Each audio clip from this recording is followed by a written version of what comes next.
तो how to translate any sentence by using tense, tense का प्रयोग करके किसी भी सेंटेंस को ट्रांसलेट कैसे करें। तो सबसे पहले हम लोग समझते हैं टेंस।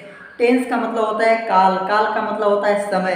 तो समय हमेशा 3 प्रकार के होते हैं, एक प्रेजेंट टेंस होता है, एक पास्ट टेंस होता है और एक फ्यूचर टेंस होता है। तो इस तरह से 3 टेंस होते हैं और हर एक टेंस के 4 भाग होते हैं और जो 4 भाग होते हैं उनके हर एक के 5 भाग होते हैं। तो हम लोग सब डिटेल में समझेंगे, लेकिन मैं इसको 3 भाग में बनाऊंगा। आज का हमारा रहेगा प्रेजेंट टेंस। आज हम प्रेजेंट टेंस के चारों भागों को अच्छे से समझेंगे और किस तरह से इनका प्रयोग करके कोई भी सेंटेंस को ट्रांसलेट किया जाता है वो भी आज समझेंगे हम लोग।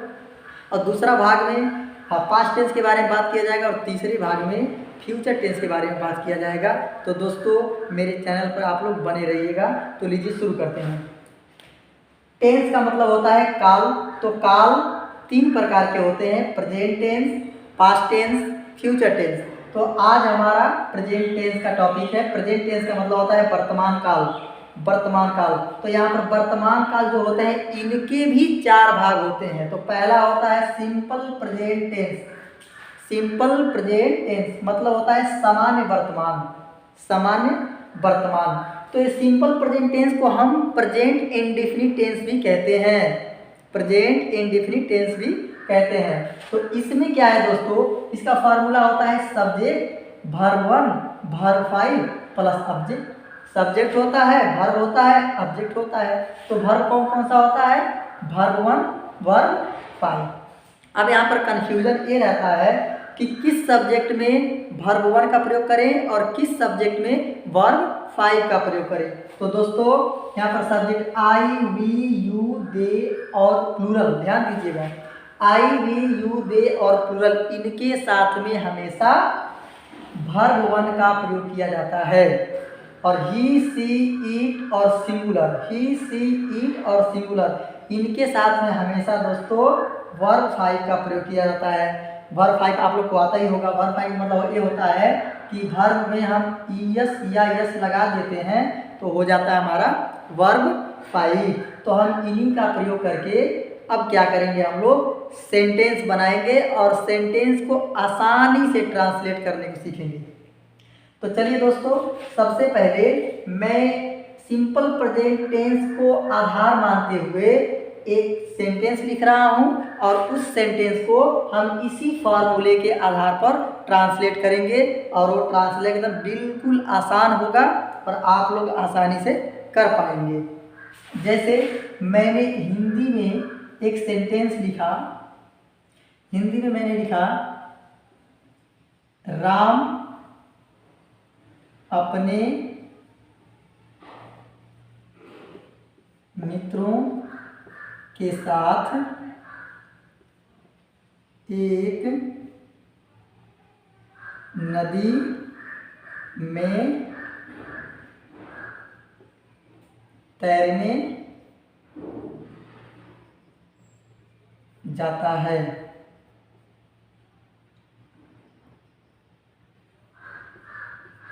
तो यहाँ पर एक सेंटेंस दोस्तों, राम अपने मित्रों के साथ एक नदी में तैरने जाता है।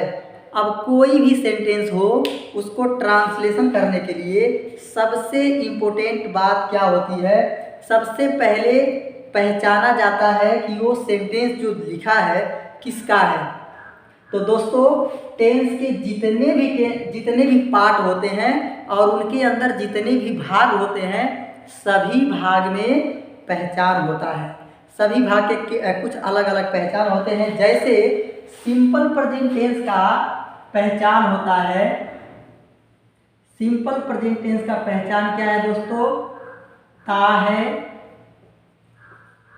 ती है, ते हैं, ते हो, ता हूं और एक और होता है ती हूं। इस तरह से दोस्तों ये पहचान है। जब हम लोग हिंदी सेंटेंस को जब ट्रांसलेट करते हैं इंग्लिश में तो वहाँ पर हमको समझना ये पड़ता है कि जो सेंटेंस दिया है वो सेंटेंस किस टेंस का है। और जब हमको वो पहचान हो जाएगा कि हाँ ये पहचान, ये सेंटेंस इस टेंस का है, तो हमको मालूम भी हो जाएगा कि हमको किस फार्मूले का प्रयोग करना है। तो यहाँ पर राम अपने मित्रों के साथ एक नदी में तैरने जाता है, तो हमारा पहचान हमेशा कहाँ होता है दोस्तों? तो हमारा पहचान हमेशा सेंटेंस के अंत में होता है। तो क्या दिया है? ता है, तो ता है, ती है, ते है, ते हो, ता हूँ, ती हूँ, इसमें से मिल रहा है। इसका मतलब ये हुआ कि जो ये सेंटेंस है, ये सेंटेंस किसका है? सिंपल प्रेजेंट टेंस का है, या यूं कहें कि प्रेजेंट इंडेफिनिट टेंस का है। मतलब ये सामान्य वर्तमान का एक सेंटेंस है। तो अब हम जब इसको ट्रांसलेट करेंगे तो हम क्या करेंगे? सिंपल प्रेजेंट टेंस का प्रयोग करेंगे, मतलब इसका प्रयोग करेंगे। तो पहले क्या लगाएंगे दोस्तों? सब्जेक्ट। ध्यान दीजिएगा। अब यहाँ से आप लोग ध्यान देंगे ट्रांसलेशन में, तो एक ही सेंटेंस को देख के और 100 सेंटेंस बनाने के लायक हो जाएंगे। तो यहाँ पर दिया है राम। राम हमारा नाउन है, मतलब नाउन एक प्रकार का क्या है? सब्जेक्ट है। तो हम लिखेंगे राम, और राम क्या है? सिंगुलर है ना, राम सिंगुलर है, एक है, तो सिंगुलर है तो हम क्या लगाएंगे? V5, मतलब वर्ब 5 का प्रयोग करेंगे, मतलब V5 इन शॉर्ट में कहते हैं। तो राम, अब हम क्या करेंगे? डायरेक्ट जाएंगे पीछे। अब पीछे से बिल्कुल आगे बढ़ते जाना है दोस्तों, और कितना हो बड़ा सेंटेंस हो वो आसानी से ट्रांसलेट हो जाएगा। तो राम, अब यहाँ पर आ जाओ, जाता है। जाना मतलब क्या होता है? गो। गो को बनाना है वर्ब 5, तो क्या जोड़ेंगे? ईएस या यस, तो यहाँ पर जोड़ देंगे ES. Ram goes, Ram goes. अब देखिए आगे चलते हैं। जाना और तैरना, जाना और तैरना दोनों में ना शब्द आ रहा है। तो याद रखना दोस्तों, जब किसी भी शब्द को हिंदी में उच्चारण जब हम करते हैं, और उच्चारण करते समय अगर उस शब्द के अंत में ना शब्द आता है, तो वो हमारा वर्ब होता है, वही हमारा वर्ब होता है, जिसको हम क्या कहते हैं? मेन वर्ब कहते हैं, मेन वर्ब। तो जाना भी हमारा मेन वर्ब, क्योंकि इसमें भी ना आ रहा है, और तैरना भी हमारा मेन वर्ब। तो दोनों में ना शब्द आ रहा है। तो जब दोनों में ना शब्द आए तो हम क्या करते हैं दोस्तों? दोनों को जोड़ने के लिए बीच में लगाते हैं टू, बीच में लगाते हैं टू। टू लगा के अब हम लिखते हैं तैरना का मतलब क्या होता है? स्विम। तैरना का मतलब स्विम। तो राम गोज टू स्विम। अब और आगे चलते हैं। देखिए दोस्तों, पीछे से जा रहे हैं एकदम। अब मे का मतलब होता है इन। मे तो कहाँ में?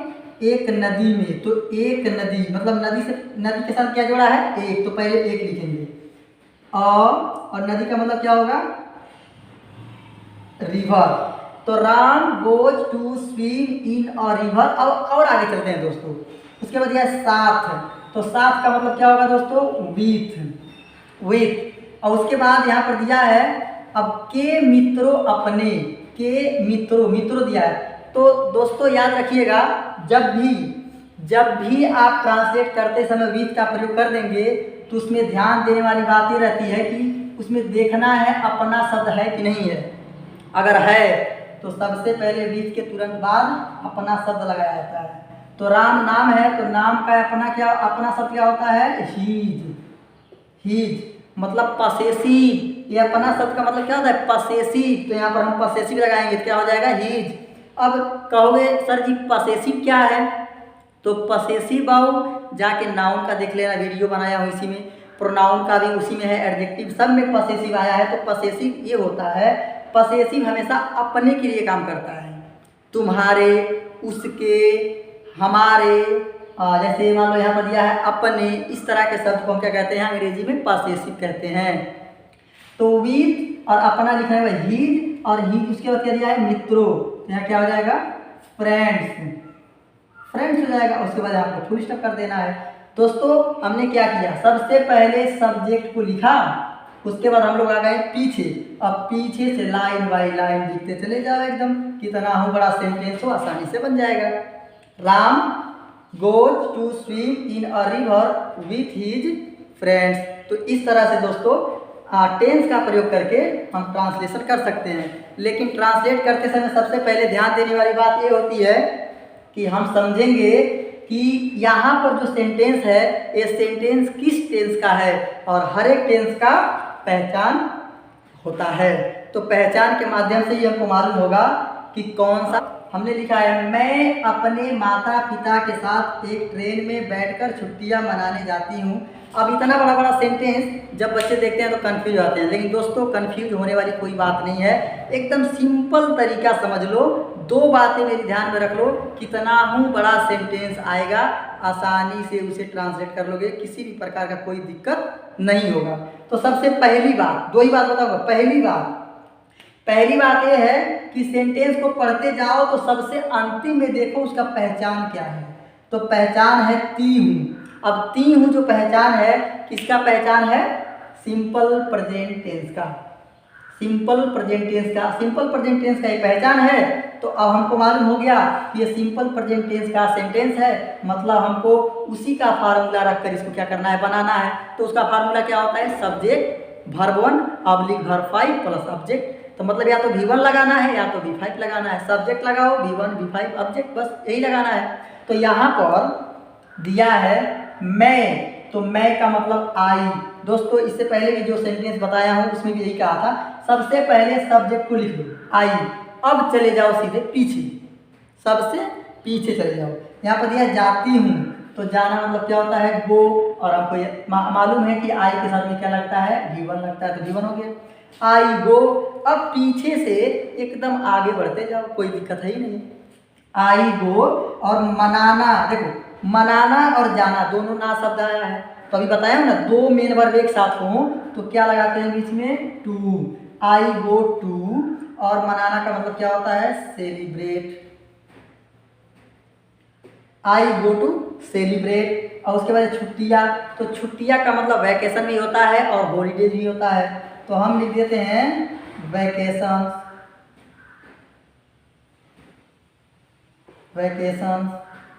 ठीक है। तो I go to celebrate vacation. उसके बाद क्या दिया है? बैठकर। तो दोस्तों बैठना ना शब्द आ गया ना, तो फिर मेन वर्ब आ गया है, तो हम फिर लगाएंगे टू। मतलब जितनी बार आएगा उतनी बार टू लगाते जाना है। तो I go to celebrate vacation. Vacation से बेहतर यही है कि यहाँ पर लिखा जाए holidays. I go to celebrate holidays too. अब जैसे यहाँ पर फिर से मेन वर्ब आ गया, लगाएंगे टू। बैठकर, बैठना मतलब क्या होता है दोस्तों? सिट। और एक ट्रेन में, तो पहले क्या दिया है? में, तो लिखेंगे इन। अब ट्रेन की बात कर रहा है, ट्रेन कितना है? एक है, तो लिखेंगे अ। और train TRAIN train. I go to celebrate holiday to sit in a train. अब दिया है साथ। साथ मतलब क्या होता है दोस्तों? कोविद होता है। फिर आगे बढ़ो, तो अभी बताया हूँ जब सात शब्द हो तो उसके बाद अपना खोजते हैं कि नहीं है, तो है तो लिखेंगे आई का अपना क्या होता है? आई का पसेसिव क्या होता है? तो आई का पसेसिव होता है माई। पिछली वाली वीडियो में सब कुछ है, जाके देखिएगा। आई का पसेसिव माई होता है। और माता पिता का मतलब क्या होता है दोस्तों? पेरेंट्स। और उसके बाद फुल स्टॉप कर देना है, सेंटेंस बन गया। कहीं कठिन नहीं है, एकदम आसान है। तो इस तरह से किसी भी प्रकार का सेंटेंस आए तो उसको बिल्कुल ही आसानी से हम लोग बना सकते हैं पहचान के जरिए। तो दोस्तों टेंस में हर एक चीज़ याद करने की ज़रूरत नहीं है। एक उसका फार्मूला याद कर लेना है और दूसरा उसका पहचान समझ लेना है। याद नहीं करना है, समझ लेना है बस। इतना से आप लोग कितना हूँ बड़ा सेंटेंस हो आप लोग आसानी से ट्रांसलेट कर सकते हैं। दोस्तों टेंस का हर एक चीज़ एक ही वीडियो में मुमकिन नहीं है, इसीलिए इसको मैं 3 पार्ट में बनाने वाला हूँ। आज हम लोग पहला पढ़ रहे हैं प्रेजेंट टेंस। तो प्रेजेंट टेंस का पहला सिंपल प्रेजेंट टेंस हमारा कंप्लीट हो गया।